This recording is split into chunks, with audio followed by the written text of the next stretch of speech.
네, 용기 있는 믿음이라는 제목으로 말씀을 전하도록 하겠습니다. 우리가 읽었던 이 본문으로 오늘부터 한 세 번에 걸쳐서 말씀을 전하려고 합니다. 원래는 한 편의 설교인데 여러분이 못 견딜 것 같아서 세 번에 나누어서 말씀을 좀 나누도록 하겠습니다.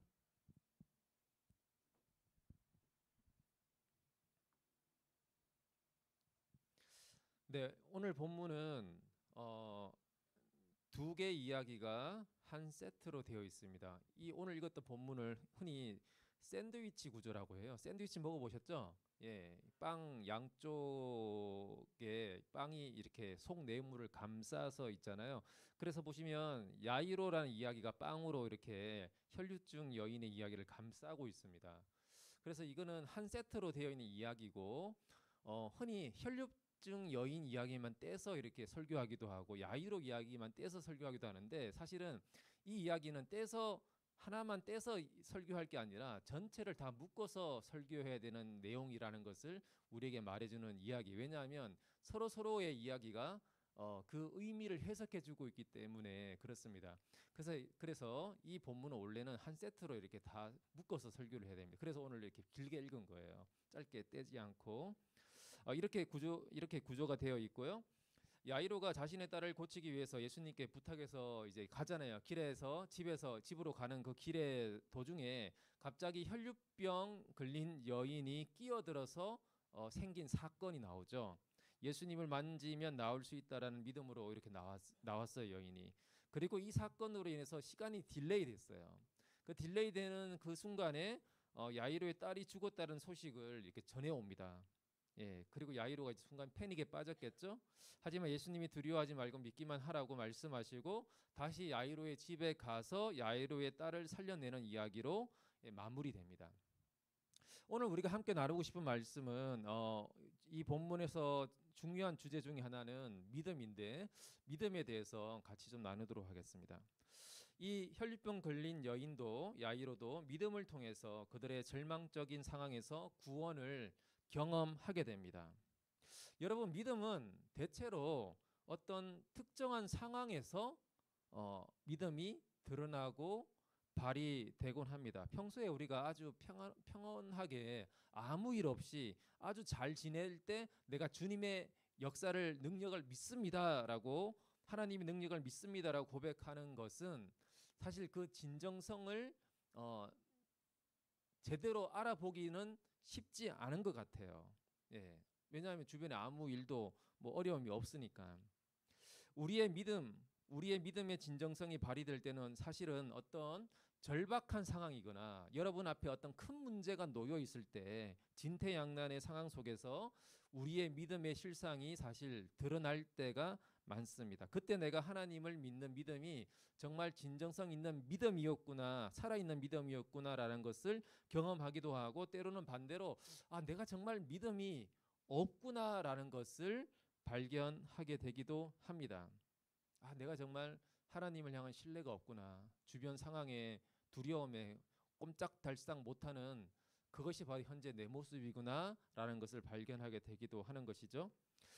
오늘 본문에 나오는 이 해당장 야이로와 혈류병 걸린 여인은 그들이 가진 절박한 상황이라는 공통점이 있었습니다. 해당장 야이로라고 소개돼 있죠. 야이로라는 말의 의미는 그가 살리신다라는 의미예요. 그가 살리신다. 하나님이 살리신다. 그런 의미를 가진 야이로인데 해당장이라고 소개를 하고 있죠. 여러분 해당이 어떤 곳인가? 해당에 대한 이해가 먼저 필요한데요. 보시면 저기 가버나움 해당터 남아있는 해당터의 모습이고 이제 오른쪽은 현재 이스라엘 지역에 있는 해당의 모습입니다. 저게 이제 해당이에요. 유대인들의 흔히 우리가 얘기하는 교회인 거죠. 그들에게 있어서 교회 같은 이제 곳인데 이 해당은 어떻게 해서 생겨났냐면 이 해당은 바벨론 포로기를 지내잖아요. 70년 동안. 예. 하나님의 성전은 절대 무너지지 않고 이곳에 계시니까 하나님의 성전에 하나님 계시니까 절대 우리는 패배하지 않는다라는 그런 신학이 정말 강했는데 실제로 패배했잖아요. 그리고 성전이 다 무너져 내렸어요. 그리고 바벨론의 포로로 끌려갔어요. 70년 동안 끌려갔다가 돌아오면서 70년 동안 이 사람들이 뭐 했겠습니까? 반성을 했어요. 자신들의 신앙에 대해서, 자신들의 신학에 대해서 반성을 합니다. 아니, 우리가 가지고 있는 이 신학이 잘못된 건가? 아니면 하나님이 잘못된 건가? 하나님이 잘못된 일은 없으니까 우리가 가진 신앙에 대해서 그들이 반성했는데, 반성한 결과로 내린 결론이 뭐냐면, 아, 하나님이 잘못돼서 우리가 이 상황에 처한 게 아니구나. 그게 아니라 우리가 잘못된 믿음, 하나님이 이 성전에 계시고 하나님 무조건 우리 편이니까 하나님 백성에 우리가 반드시 승리할 거야. 이 신학이 잘못된 거구나. 우리가 하나님의 백성으로서 하나님 뜻 가운데 살지 않을 때 얼마든지 하나님의 백성조차도 실패하고 패배하고 포로로 끌려갈 수 있다라는 것이 하나님의 말씀이구나. 그걸 깨달은 거예요. 그래서 그들이 포로로 끌려에서 풀려나서 본토로 돌아오고 나서 무엇을 강조했냐 하면 말씀을, 율법을 철저하게 지키는 것을 되게 강조합니다. 왜냐하면 그들이 그것을 실패했기 때문에 포로로 끌려갔다고 믿었기 때문이죠. 그래서 포로에서 돌아온 이제 유대인들은 철저하게 그들이 가진 여호와 종교에 있어서 말씀을 철저하게 지키는 것만이 우리가 살아남는 길이고 독립하는 길이고 이제 외적의 침입으로부터 우리가 지지 않는 길이다라는 것을 깨달은 거예요. 그래서 말씀을 철저하게 지키는 그런 신앙 노선으로 갑니다. 그러면서 생겨난 게 뭐냐면 회당이에요. 그전에는 예루살렘 성전에 가서 제사 드리고 1년에 한 3번은 꼭 가야 되니까 그렇게 갔는데, 이제는 성전이 무너져 내렸잖아요. 한번. 물론 여전히 성전을 재건하고 성전의 중요성이 있지만, 제사를 지낸다는 중요성이 있지만, 그것과 함께 더 중요한 것은 우리의 실제 삶에서 말씀을 철저하게 지키는 백성이 되어야 된다라는 그 자의식이 굉장히 강하기 때문에 그걸 강조하면서 생겨난 게 마을마다 생긴 회당이었어요. 그리고 그 회당에서 말씀을 가르치고 이렇게 했던 주축 세력들이 주로 바리새인들과 서기관들이었어요. 예, 그게 이스라엘 백성들한테 신앙의 중요한 구심점으로서 포로기 이후에 이 해당의 역할이 이제 자리매김하게 됩니다. 그래서 이 해당은 유대인들의 매 주일 성전에 갈 수가 없잖아요. 성전에서 멀리 떨어져 있는 이제 곳에 사는 사람들은, 그러니까 각자 마을마다 10명 이상만 모이면 해당을 지었다 그래요, 유대인들은. 그래서 각자 마을마다 해당을 지어서 그 해당이 유대인들의 예배 장소이면서 또한 재판 장소이기도 했어요. 그리고 자녀들을 위한 학교이기도 했습니다. 이 해당에서. 그러니까 해당에서 자녀들을 위한 율법 교육도 하고 이제 자녀 교육도 시키고, 그리고 뭔가 이렇게 재판을 해야 되는 상황이 오면 율법에 근거해서 판결을 내리는 그런 장소이기도 하면서 예배를 드리는 장소이기도 했습니다. 그러니까 유대인들한테 이 해당은 어떤 곳이에요? 교회이면서 법원이면서 학교였어요. 그곳의 장이 해당장이었죠. 그러니까 이 해당장은 그 마을에 있어서 법원장이면서 학교장이면서 담임 목사 역할을 했던 사람이에요. 그러니까 그 마을에서 해당장이라는 그 위치는 굉장히 존경받고 명망 있는 그런 역할이었고, 그 지역에 유대인들의 전통과 신앙을 지키는 굉장히 중요한 역할을 맡은 사람이라는 것을 의미하는 그런 자리였습니다. 그래서 그 중요한 역할을 맡는 해당장 야이로가, 근데 오늘 본문에 보니까 자신의 12살 딸이 죽게 생겼잖아요. 근데 자신은 그 딸을 못 살려요. 죽어가고 있고 오늘을 못 넘길 것 같아요. 그런 상황에서 예수님께 와서 자신의 딸을 살려달라고 요청하면서 예수님 앞에 나옵니다. 예수님이 와서 기도해 주시면 나을 수 있을 거라는 믿음을 가지고 예수님 앞에 나와서 요청을 했습니다. 그런데 마가복음 3장 6절에 보시면, 넘겨보시면 이런 말씀이 있어요. 바리새인들이 나가서 곧 헤롯 왕과 함께 어떻게 하여 예수를 죽일까 의논하니라. 그러니까 바리새인들이 예수님을 본격적으로 죽이려고 하는 의도를 가진 시점이 이제 이때예요. 이때가 언제냐면 예수님이 해당에서 손이 마른 사람을 치유하는 사건. 왜 안식일에 치유하고 왜 그러냐, 이렇게 서로 그러면서 막 서로 싸웠던 그 사건 직후의 얘기거든요. 그러니까 예수님이 해당에서 사람을 고치신 그 사건에 나온 얘기예요. 그러니까 당시 예루살렘 성전에서는 주로 종교 권력을 가진 사람들이 제사장 그룹이잖아요. 사두개인 제사장 그룹이 성전에서의 중요한 역할을 했지만 실제로 민중들한테 백성들한테 피부에 와닿는 신앙 교육이나 신앙에 대한 이슈를 설명하는 사람들은 누구였다고 했어요? 아까 바리새인들이었거든요. 바리새인들. 네. 그러니까 교회 와서는 목사와 같은 제 역할이 여러분한테 나름대로 뭐 이렇게 좋은 얘기도 해주고 하지만 일주일 내내 저를 봅니까? 일주일에 한 번 보잖아요. 일주일 내내 저를 보면 어떻습니까? 부담스럽겠죠. 목사님이 여러분의 매일의 옆에서 동행한다고 생각해 보세요. 굉장히 부담스럽잖아요.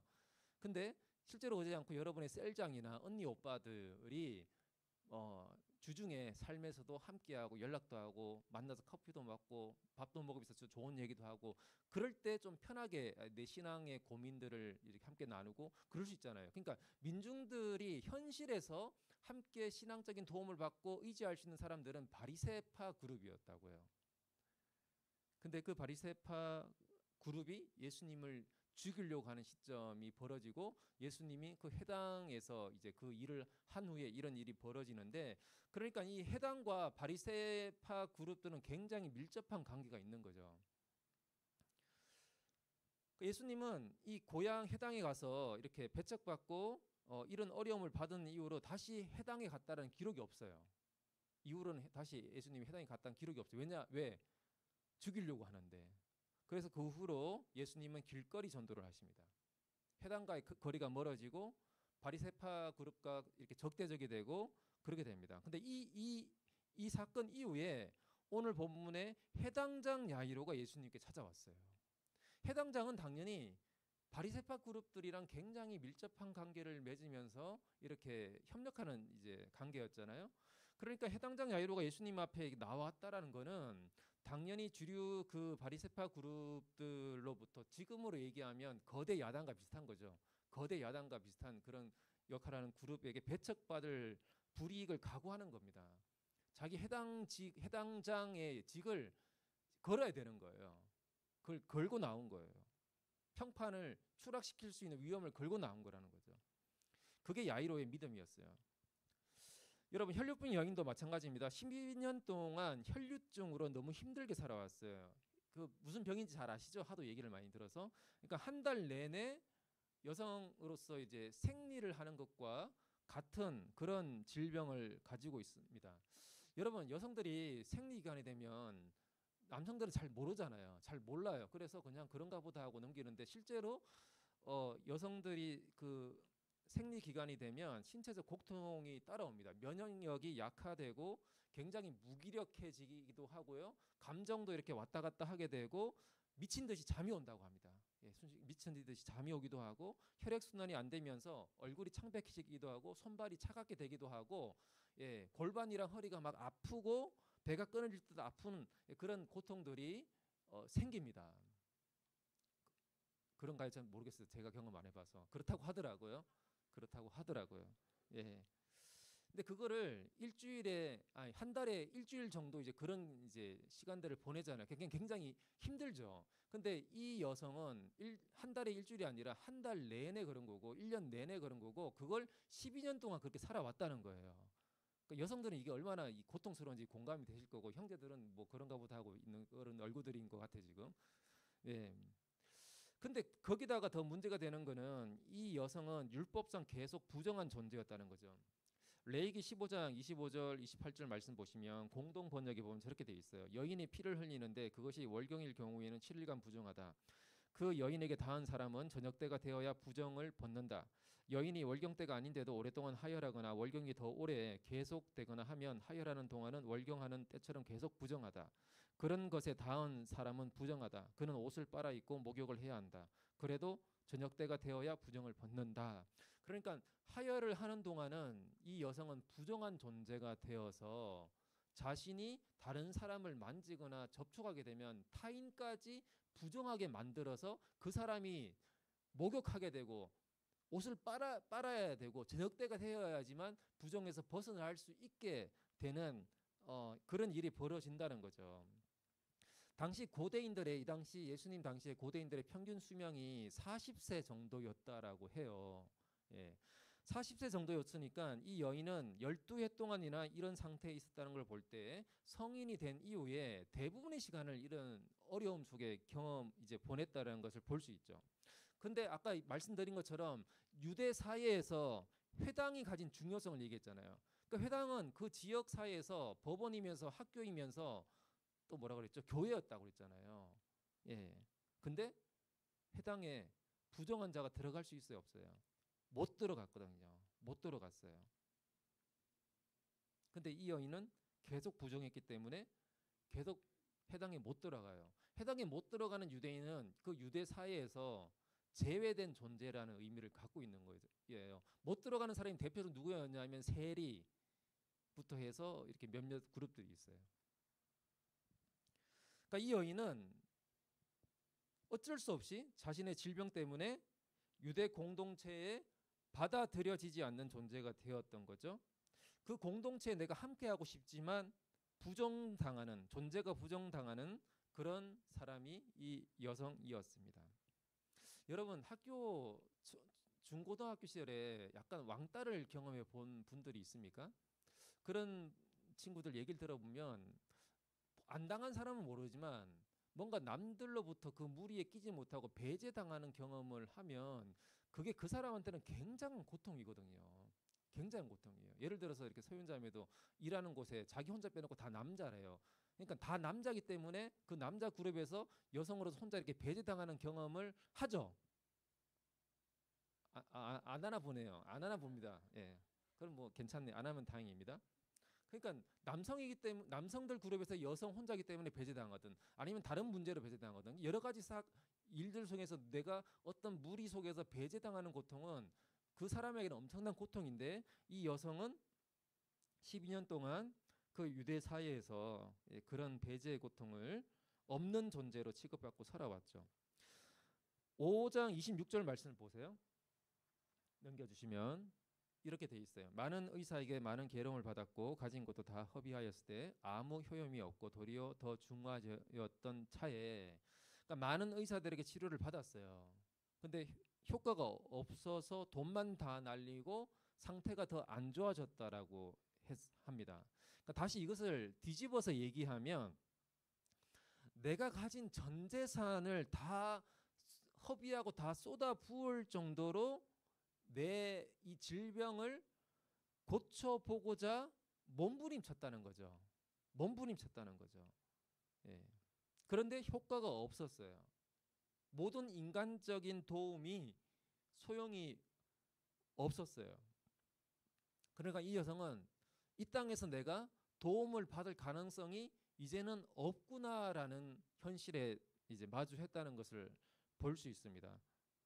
그런데 그때 예수님의 소문을 듣고 예수님 앞에 나온 것인데, 그러니까 이 여인의 위대함은 12년 동안이나 모든 것을 다 걸고 허비하고 노력했지만 어떤 도움도 소용이 없다라는 현실을 12년 동안이나 마주하고 나서도 낫고자 하는 갈망을 포기하지 않았다는 거예요. 이 여성은. 이게 참 대단한 것 같아요. 12년 동안 했으면 안 되는 것보다 할 텐데 그럼에도 불구하고 포기하지 않고 예수님 앞에 그 희망을 갖고 나왔다는 거죠. 여러분에게도 어떤 절박한 문제들이 있습니까? 혹은 남들이 모르는 어떤 컴플렉스나 뭔가 어떤 그런 상황들이 있습니까? 저도 컴플렉스가 되게 많았어요. 외모에 대한 컴플렉스도 많았고 뭐 이런저런 성격에 대한 컴플렉스도 많았고 되게 많았습니다. 그리고 특별히 저는 이제 손발에 땀이 많이 났어요. 지금도 다한증이 있는데, 그래 청소년 시기에는 이 굉장한 이제 스트레스. 시험 볼 때 보면 시험을 잘 못 봤어요. 그래서 손에 땀이 많이 나서 이렇게 빨리 답안지를 적고 해야 되는데 그 신경 쓰느라고 이렇게 시험도 잘 못 보고 사람들이랑 악수하거나 사람들 사이에 이렇게 어울리지도 잘 못하고, 그러니까 그 당시는 그게 저한테는 굉장한 스트레스였어요.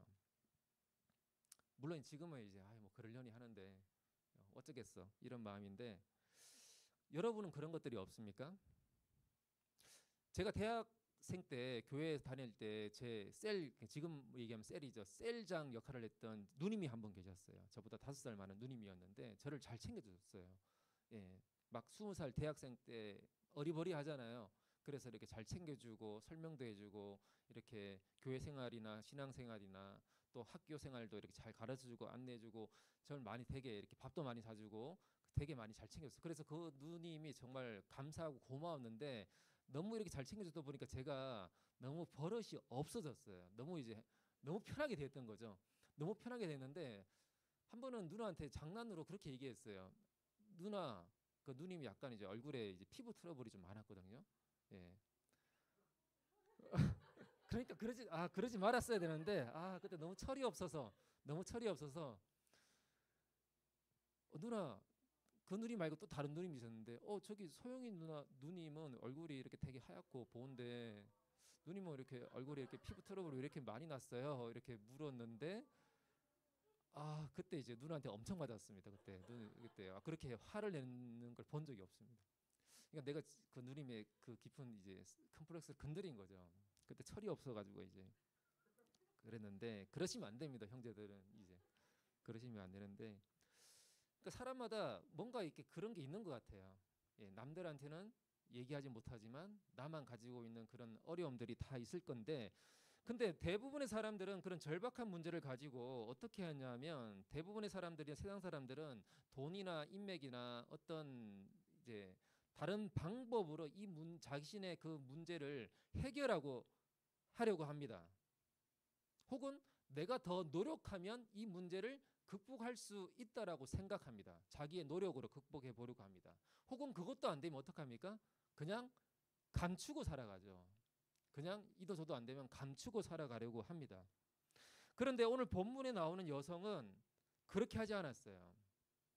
12년 동안이나 안 되는 실패 경험을 하면서도 낳고자 하는 갈망을 포기하지 않고 용기를 내서 예수님 앞에 나아갔습니다. 해당장 야이로는 어떻습니까? 해당장 야이로는 혈류병 걸린 여인과는 사회적인 위치에서 보면 완전히 정반대에 있는 사람이죠. 이 야이로는 예수님의 발 앞에 나와서 엎드립니다. 당시 이렇게 발 앞에 엎드린다라는 이 표현이 로마 황제 앞에 가서 엎드린다라는 표현이었어요. 예, 그러니까 그런 존재 앞에서 엎드리는 그런 행위였어요. 그 해당장이 예수님 앞에 그렇게 엎드린 거예요. 그리고 바닷가에 수많은 사람들이 있는데 자기가 해당장이랑은 다 알잖아요. 다 아는데 그리고 예수님과 바리새인들의 그룹이 이제 그런 분위기라는 걸 다 아는데 사람들의 시선에 신경 쓰지 않고 자신의 체면을 내려놓고 예수님 앞에 나왔습니다. 야이로도 나왔어요. 반면에 이 혈류병 여인은 해당장과는 완전히 반대에 있는 사람이라고 그랬죠. 이 여인은 차별받는 여성이었고 당시에 이 여인은 이름도 없어요. 해당장 야이로. 야이로는 이름이라도 밝히고 있죠. 근데 이 여성은 이름이 안 나옵니다. 그냥 한 여자라고 소개되고 있죠. 예. 그러니까 당시 그 사회에서 자신은 부정한 취급을 받고 있고 유대 공동체에서는 배제가 된 거부당하는 사람이었습니다. 혈류병 때문에 사람들에게 들키면 안 되는 상황이었고 그런 상황에서 예수님 앞에 나아갔습니다. 그러니까 어떻게 보면 이 여성은 사람들을 신경 쓰느라고 하나님 앞에 나아갈 수 없는 최적의 조건의 사람이었던 것 같아요. 오늘 본문에 나오는 이 두 사람에게 있어서 믿음이란 용기였어요. 용기. 예. 야이로에겐 자신의 체면, 이미지 이것을 내려놓는 용기였고 사람들의 시선과 평판, 나를 어떻게 생각할까 이 두려움과 맞서는 용기였습니다. 여인에게는 자신의 치부가 드러나는 것과 사람들에게 비난받을 수 있잖아요. 자기가 부정한 존재인데 나와서 지금 사람들 지금 다 만지면서 들어가고 있으니까 그 비난받을 것에 대한 두려움과 맞서는 용기였습니다. 그리고 둘 다 자신이 처한 절박한 상황에서 용기를 내서 예수님 앞에 나아갔습니다. 여러분 우리는 오늘 본문 시작할 때 예수님이 해변가에 수많은 사람들이 예수님의 말씀을 들으려고 해변가에 모여 있었다라는 것을 볼 수 있는데 그리고 수많은 사람들이 예수님이 가는 길마다 항상 많이 따라다녔습니다. 우리 또한 예수님을 믿는 사람으로서 함께 교회 공동체에 많은 사람들과 함께 모여 있을 수 있는데, 근데 우리는 사람들이 많은 곳에 그 무리 속에 섞여 있을 때 우리의 믿음이 불분명할 수 있습니다. 사람들이 다 함께 찬양하니까 나도 함께 찬양하고, 사람들이 다 함께 기도하니까 나도 기도할 때는 나도 찬양하고 기도하고 하나님 앞에 나아간다라고 스스로 생각할 수 있죠. 그리고 그 안정감에 머물 수 있습니다. 그러나 정말 우리의 믿음이 주님 앞에 나아가는 정말 진실한 믿음으로 드러나기 위해서는, 참된 변화로 나가기 위해서는 그냥 무리 속에 있어서 우리의 신앙생활, 우리의 믿음을 드러내는 것 정도에 거쳐서는 안 되고, 우리 한 사람 한 사람, 여러분 한 사람 한 사람이 야이로가 되고 이 여성이 되어서 무리 안에 있지 말고 무리에서 나와서 홀로, 자기 스스로 홀로 주님 앞에 나아가는 그런 용기와 선택들이 필요합니다. 그런 면에서 믿음은 용기를 내는 거죠. 용기를 내는 겁니다. 여러분은 하나님에 대해서 무엇을 믿고 있습니까? 그 믿고 있는 것에 대해서 용기를 내어서 행동할 수 있겠습니까? 여러분이 믿고 있는 하나님에 대한 어떤 믿음이 있다면 그것을 행동으로 용기 내어서 옮겨 보십시오. 그래야지 내가 무리 속에 속한 믿음이 되지 않습니다. 누구의 이야기가 성경에 기록되겠습니까? 누가 하나님의 기억에 남는 사람들이 되겠습니까? 하나님의 말씀을 듣고 무리 속에서 맞아, 그렇지, 저도 동의합니다라고 무리 속에 있는 사람이 아니라 그 무리에서 나와서 자신을 노출하면서 예수님 앞에 나아간 사람들이 하나님께 기억되는 사람들입니다. 제가 여러분 나이 때 약간 이런 마음으로 한번 이제 나간 적이 있어요. 어떤 경우냐면 새벽 기도였는데, 마침 교회에서 특별 새벽 기도를 했는데 그날은 아동부를 위해서 안수 기도해주는 특별한 새벽 기도였어요. 그래서 기도회 끝나고 나면 담임 목사님이 이제 앞에 있으면 아동부 초딩들 나오라고 하면 부모들이 초딩들 다 데리고 나서 초등학생들 이제 안수 기도해주는 날이었어요. 물론 청년들을 위해서 안수 기도해주는 날도 있었어요. 그 전날 있었어요. 그때 제가 나갔거든요. 그래서 안수 기도 받고, 그때 한창 여러 인생의 고민들과 갈급한 마음이 있어서 주님의 은혜를 사모하는 마음으로 이렇게 청년 기도하는 날 때 나가서 기도 받았어요. 근데 아동부를 위해서 기도하는 그 날에도 그때 새벽 기도회를 참석했는데, 그때도 갈급한 마음이 들어서 그래도 기도를 좀 받고 싶다는 마음에 이제 나가고 싶었는데, 얘기했다시피 그날은 초딩들이 나가는 날이었기 때문에 제가 나가기가 좀 민망했어요. 민망했지만 그럼에도 불구하고 그래도 나는 기도를 받고 싶다는 마음에 용기를 내서 초딩들에 섞여서 나가서 줄을 섰어요. 그리고 제 차례가 되어서 이렇게 딱 갔는데 담임 목사님이 저를 보시더니 순간 당황하셨죠. 초딩이 왜 이렇게 크지? 이렇게 당황하셨죠. 근데 그래도 이렇게 기도해 주시고 저는 그때 갈급한 마음으로 기도를 받고 온 적이 있습니다. 그때 너무 갈급했던 것 같아요. 하나님의 은혜를 정말 내가 받고 싶다는 마음으로 그렇게 나아갔던 적이 있습니다. 여러분도 그런 상황에서 믿음을 갖고 용기를 내서 주님 앞에 나아가는 행동들을 실천해 보시기를 바랍니다. 여러분, 여인은 믿음으로 예수님 옷을 만지고 그리고 나았습니다. 그러나 예수님은 이 여성이 누구인지를 밝히고 싶어 했다고 기록하고 있죠. 그러니까 이 여성의 입장에서는 아무도 모르게 그냥 내가 치유되고 아무도 모르게 그냥 돌아가기를 원했을 것 같아요. 무리들 속에 섞여서 헤쳐서 이렇게 오는 것도 굉장히 위험을 무릅쓰는 거잖아요. 근데 그것도 용기였지만 사람들 앞에 내가 정체가 드러나는 것은 더 위험한 상황이 되는 것이죠. 오늘 본문 33절에 이렇게 기록하고 있습니다. 33절 보시면 여자가 자기에게 이루어진 일을 알고 두려워하여 떨며 와서 그 앞에 엎드려 모든 사실을 여쭈니라고 기록하고 있어요. 그러니까 이루어진 일을 알았대요. 여러분, 신앙은 내가 원하는 일을 이루는 것만으로 끝내서는 안 됩니다. 내가 원하는 일을 이루는 것으로 신앙은 끝이 아니에요. 두려워하여 떨며 와서 그 앞에 엎드려 모든 사실을 주님 앞에 고백을 합니다. 그러니까 모든 사실을 고백했다라는 것은 자신이 과거에 어떤 모습이었고 어떤 상황에 처해 있고 지금 내가 왜 이곳에 왔는지, 내가 사람들을 만지고 예수님을 만져서 수많은 사람들을 어떻게 부정하게 만들었는지, 이 모든 것들을 지금 다 밝히고 있는 거예요. 주님 앞에, 그리고 사람들 앞에. 그러니까 자신의 민낯이 지금 드러나고 있는 것이죠. 근데 예수님은 그것을 원했어요. 그것을 원했습니다. 왜냐하면 그래야 이 여성이 자기가 원하는 일만 이루고 그냥 돌아가 버리는 것이 아니라 예수님과의 인격적인 관계가 맺어지기 때문입니다. 주님 앞에 드러나는 민낯은 그것으로 끝나지 않고 오히려 예수님의 구원과 치유와 예수님의 회복과 예수님의 축복으로 되돌아오게 됩니다. 원하는 치유만 이루고 예수님을 떠날 수 있지만 그것은 예수님이 원하는 것이 아니었습니다.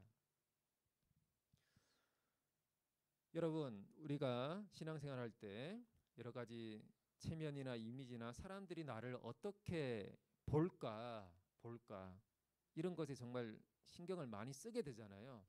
수련회 기간에도 그럴 수 있었을 거란 생각이 들어요. 내가 말할 때 이 말을 했다가 사람들이 나를 어떻게 생각할까? 이 말은 괜찮을까? 좋은 말을 할까?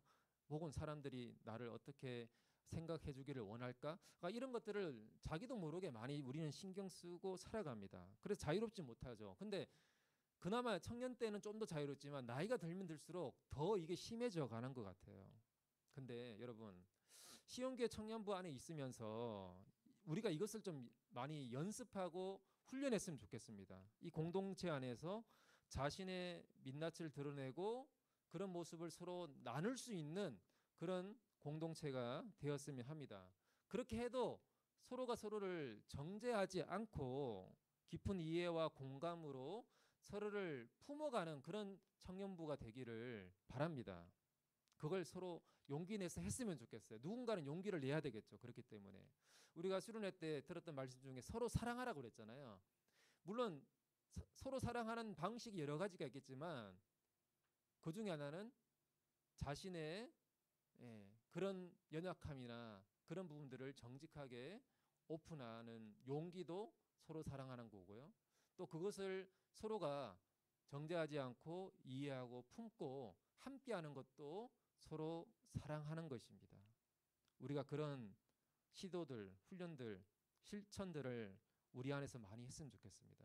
우리가 그렇게 할 때 우리가 하나 될 수 있고 한 마음이 될 수 있습니다. 그리고 우리가 하나 되었을 때 주님이 우리와 함께 하신다라는 것을 경험하게 될 것입니다.